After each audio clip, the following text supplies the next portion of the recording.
नमस्कार मंडळी, आज आपण पाहतोय पावसाळा स्पेशल रस्समची रेसिपी। साऊथ इंडियन स्टाईल रस्सम घरी कसं बनवायचं। बऱ्याचदा पावसाळ्यात घरात भाज्या शिल्लक राहत नाहीत, अशा वेळी अगदी उत्तम पर्याय। रात्रीच्या जेवणामध्ये हे रस्सम तुम्ही बनवू शकता, भाताबरोबर खाऊ शकता किंवा ॲज अ सूप म्हणून सुद्धा पिऊ शकता। इतकं हे टेस्टी आणि तितकंच हेल्दी सुद्धा आहे। हे रस्सम बनवायला खूप सोपं आणि घरात खूप कमी जिन्नस असतील तरी सुद्धा तुम्ही बनवू शकता। तर चला सुरू करूया टोमॅटो रस्सम। याकरता साधारणतः 4 ते 5 वैशाली टोमॅटो घेतलेले आहेत। हवं तर तुम्ही कुठलेही टोमॅटो वापरू शकता। आता हे रस्सम थोडंसं आंबट असतं, त्यामुळं शक्यतो आपल्याला वैशाली टोमॅटो वापरावेत। आता टोमॅटोचे आपल्याला या पद्धतीने कटिंग करून घ्यायचं आहे। साधारणतः एका टोमॅटोचे 3 ते 4 तुकडे करायचे आहेत। अर्थातच टोमॅटो मिक्सरला फिरवून घेणार आहे, कारण आपल्याला याचा एक पल्प किंवा एक ज्यूस तयार करायचा असतो। आता 4 ते 5 टोमॅटो मी इथे साधारणतः 2 ते 3 वाटी रस्सम बनवण्याकरता वापरलेला आहे। पण जर तुम्हाला जास्त प्रमाणात बनवायचे असतील तर मग टोमॅटोची क्वांटिटी तुम्हाला वाढवावी लागेल। साधारणतः 4 टोमॅटो आपण या पद्धतीने कट करून घेतलेत आणि मिक्सरच्या भांड्यात टाकून आता आपण हे वाटून घेणार आहोत किंवा अगदी मिक्सरमध्ये याची प्युरी तयार करायची आहे।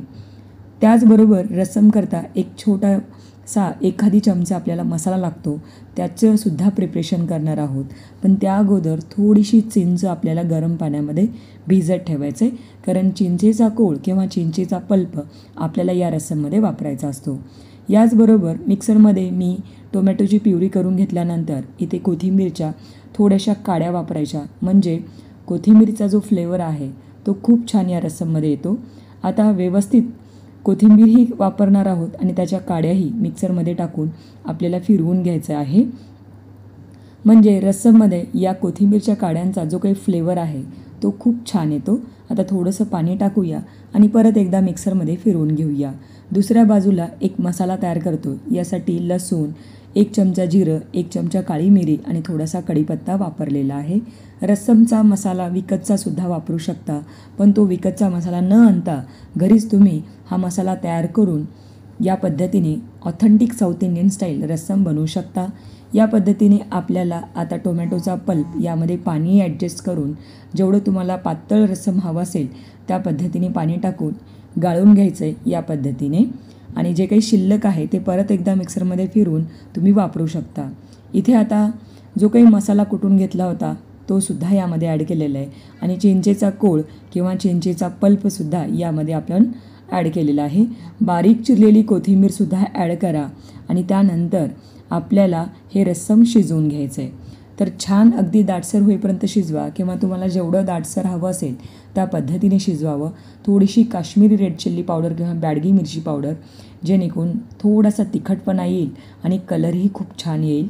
यामध्ये चवीनुसार मीठही वापरलेलं आहे आणि रस्सम शिजवून घ्यायचं आहे। तर रस्समला कलर हा टोमॅटोवर डिपेंड करतो। जर टोमॅटो खूप जास्त लाल रंगाचे असतील तर त्याला कलरही तसा येतो, पण इथे मी कुठंही अगदी कलर फूड किंवा फूड कलर वापरलेला नाही। हवं तर थोडंसं बीटरूट वापरू शकता अगदी डार्क कलरसाठी। या पद्धतीने रस्सम शिजवून घ्यायचं आहे आणि एकदा काय परफेक्ट कन्सिस्टन्सीचं रस्सम तयार झालं की त्याला तडका द्यायचा। ऑथेंटिक रस्सममध्ये कोकोनट तेलाचा तडका दिला जातो। यासाठी मी ते वूडप्रेस कोकोनट ऑइल वापरलेले 1 चमचा।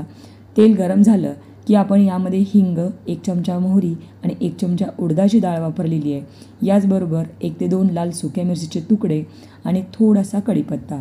या प्रकारे अगदी आपल्याला हा गरमागरम चुरचुरीत तडका तयार करून किंवा ही फोडणी तयार करून रस्सममध्ये ॲड करायचं। तर पावसाळा स्पेशल अगदी authentic south Indian style rasam तयार आहे। कोल्ड आणि कफसाठी तुम्ही हे रस्सम तयार करून पिऊ शकता। अगदी लाभदायक आहे। यामध्ये ब्लॅक पेपर, गार्लिक असल्यामुळं तुम्हाला थ्रोटला छानपैकी मदत होईल आणि अगदी हे रस्सम पिण्यासाठी अतिशय टेस्टी लागतं। भाताबरोबर खा किंवा ॲज अ सूप म्हणून पिऊ शकता। आता करून पहा। रेसिपी आवडलीच तर जास्तीत जास्त लाईक, शेअर आणि चॅनलला सबस्क्राईब करायला बिलकुल विसरू नका।